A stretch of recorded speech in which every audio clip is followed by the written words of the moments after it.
తెలంగాణలో పోలీస్ శాఖలో అవినీతి పెరిగిందని బీఆర్ఎస్ నేత సూర్యాపేట ఎమ్మెల్యే గుంటకండ్ల జగదీష్ రెడ్డి తీవ్ర ఆరోపణలు చేశారు.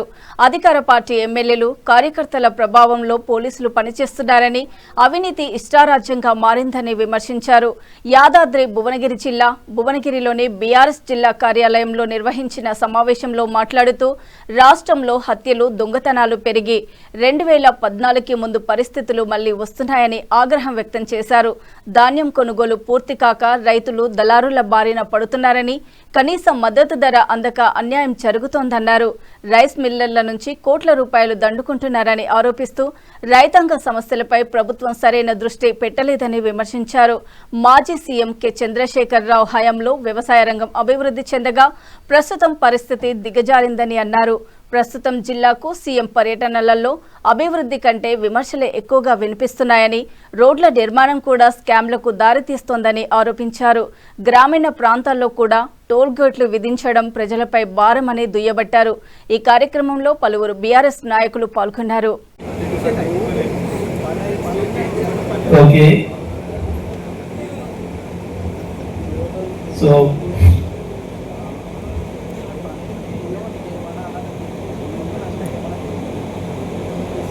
బ్రాహ్మణపల్లి ఏజెంట్ ఎవరు? బూత్ నెంబర్ తెలియదు.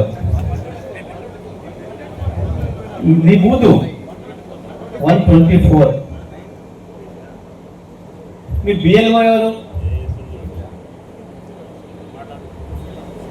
సుశీల. ఇది ఏంటిది అన్న? అంగన్వాడి. బిఎల్ఓ అంటే ఏంది?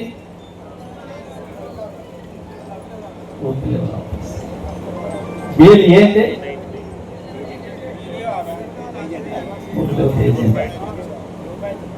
ఎస్ఐఆర్ అంటే ఎక్కువసార్లు వాళ్ళ జిల్లాకు, వాళ్ళ నియోజకవర్గాలకు తీసుకుపోవాలని తాపత్రపడే.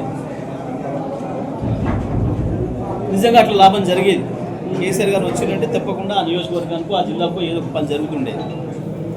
కొన్ని నిధులు రావడము, ఇతర కార్యక్రమాలు.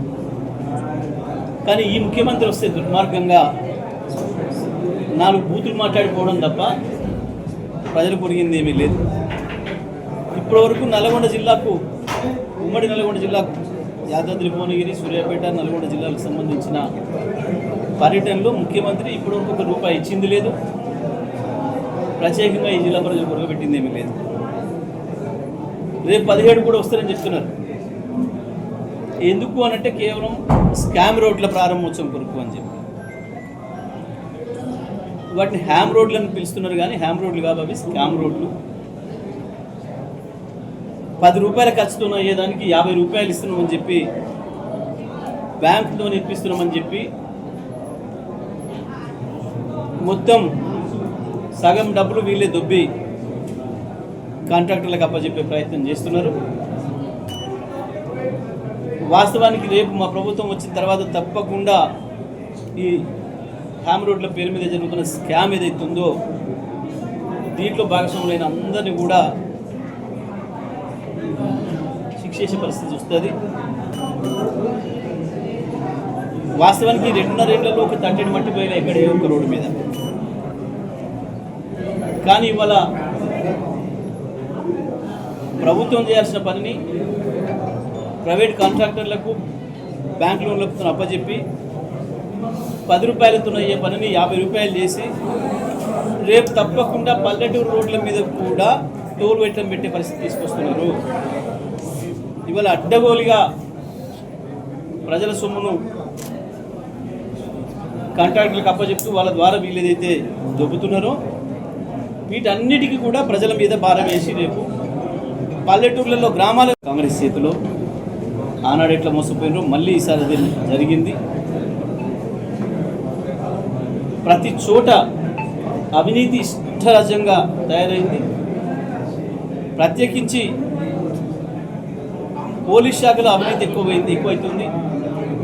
ఎమ్మెల్యేలు, మండల పార్టీ అధ్యక్షుల కనుసన్నల్లో పోలీసులు పనిచేయాల్సిన దుస్థితికి వచ్చింది. దాంతో లా అండ్ ఆర్డర్ దెబ్బతిని అనేక చోట్ల దుర్మార్గాలు జరుగుతూ ఉన్నాయి.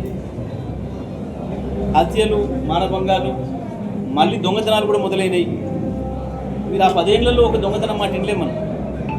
కానీ ఇవాళ మళ్ళీ దుర్మార్గంగా పూర్తిగా 2014 ముందు పరిస్థితులను తీసుకొచ్చింది ఇవాళ కాంగ్రెస్ ప్రభుత్వం. ఇది అన్ని రంగాల్లో ఫెయిల్ అయిన ప్రభుత్వం. మరి ప్రజల్లో తీవ్రమైన వ్యతిరేకత ఉంది. తప్పకుండా ఇవాళ ఎవరి నోట విన్నా మళ్ళీ కేసీఆరే రావాలి, కేసీఆర్ ఈ రాష్ట్రానికి శ్రీరామ రక్షణ ఏదైతే చెప్తా ఉన్నారో తప్పకుండా ఆ కళ నెరవేర్చుకోవడం కొరకు దీని ఒక బాధ్యతగా తీసుకొని మరి బీఆర్ఎస్ పార్టీకి సంబంధించిన బూత్ లెవెల్ ఏజెంట్లు మిగతా నాయకులందరూ కూడా ఈ స్పెషల్ ఇంటెన్సివ్ డివిజన్లో యాక్టివ్గా పార్టిసిపేట్ చేసి నిజమైన ఓటర్లు అందరూ కూడా ఓటర్ లిస్టులో ఉండేటట్టు జాగ్రత్తలు తీసుకోవాలని చెప్పి మా కార్యక్రమం